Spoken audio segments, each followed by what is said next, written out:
Donc on a le petit matériel, on a le tuyau de 40 là, et on va fixer des colliers avec des rallonges.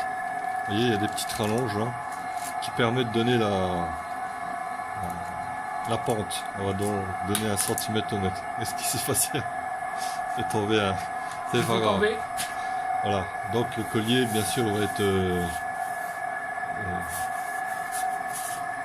voilà, comme ça il va se mettre comme ça au plafond. Et ça va nous donner une pente qui va remplir c'est simplement pour faire un remplissage. Voilà, ça va donner ça. Ok.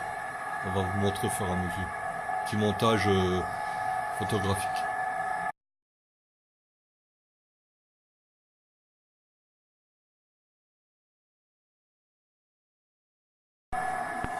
Bonjour. Salut.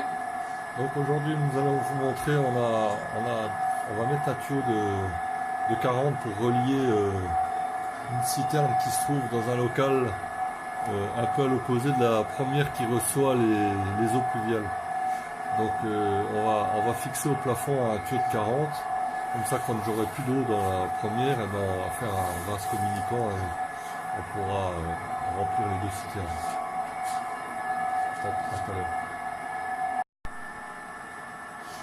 Ok, on a mis le tuyau d'écoulement. Alors, on vous présente un peu la vis avec laquelle on a travaillé. Alors, si vous regardez bien le départ de la vis, on perce de l'autre côté. Voilà. On perce la dalle, cheville, ça se visse dans la dalle.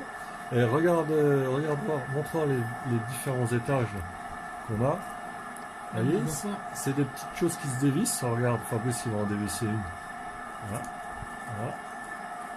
Alors ça permet de donner de la pente à notre tuyau. Alors 1 cm au mètre. Et au fur et à mesure, ben, on accentue la hauteur avec les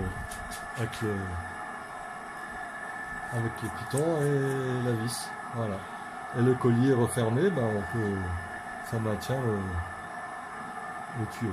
Voilà, super. Donc on a mis la journée pour faire ça.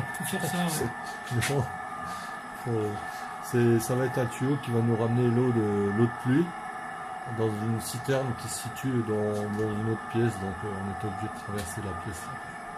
Et pour répondre à une question d'un abonné, il nous demandait les essences de sapin. Alors c'était du sapin des Vosges, hein, parce que nous on est économe et puis on achète les sapins dans une scierie qui se situe au département juste à côté. Donc, et on met des vis en haut, vis, elle est là. Alors, il me demandait c'était quoi comme vis. Alors, on met une vis cheville de 100 avec la vis qui va dedans. On peut les frapper ou les visser, mais on perce le chevron, on perce la dalle et on la visse en général au démarrage pour que la cheville s'écarte. Et après on donne un petit coup de marteau pour l'enfoncer, mais ça tient très très bien. Voilà. Ok, je vous remercie et puis à bientôt. Hein. Ciao. Et bon dimanche.